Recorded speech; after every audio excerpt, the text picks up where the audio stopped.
Hi guys, samahan niyo ulit ako mag-makeup. Nga pala guys, galing akong Las Piñas, kakauwi ko lang. Kaya ngayon lang ako magre-record.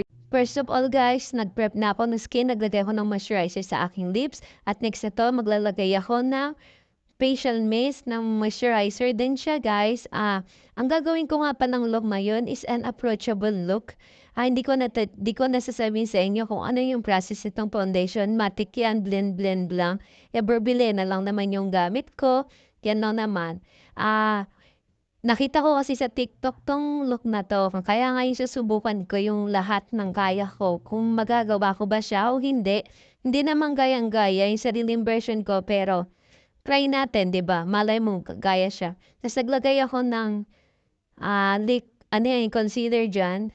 'Wag natin siya masyadong ilalagay sa ating eyebag 'no, kasi guys, magkikay-kitig yung ilalim ng mata natin. Yan, ta's tamang blend.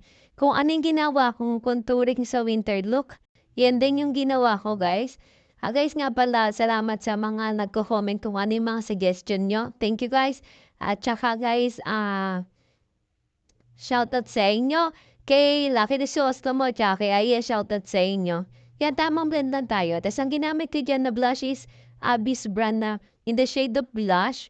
Kaya ako siya ginamit guys kasi angkop yung kulay niya do'n sa gagawin nating look. Yan. Tapos ang bake natin, diyaan lang tayo maglalagay. Huwag natin ikakalat para focus lang diyan yung highlight nung kulay. Basta gano'n, you know what I mean. Tapos kumuha kayo ng pinaka-light na brown na meron kayo sa na eyeshadow. I-blend niyo sa buong eyelid niyo yan. Tapos pangalawa, yung pinaka-dark na eyeshadow na brown. Diyan lang, outer corner. Tapos papasok niyo inside ng yung eyelid. Tapos circular motion lang gagawin yung pag-blend. Papasok ng eyelid. Ganyan lang din ginagawa kong blend para maganda siya tingnan.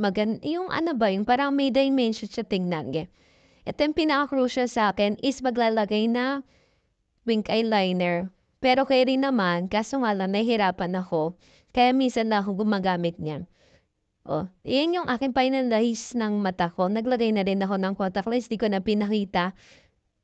Yan. Tapos binlend ko lang yung mga powder na nilagay ko. Tapos ulitin ko guys nga pala, pag nag-set nga tayo ng powder, setting powder, mag-powder din po tayo ng blush, contour, tsaka yan, yung bronzer. Tulad yan, nag-bronzer po ako dyan. Bronzer yung ginamit ko. Ganyan. Tapos blush and then, basta tamang blend ka lang guys. Sure ako gaganda talaga yung makeup mo. Ewan ko guys kung makukuha ko yung goal ko na unapproachable look.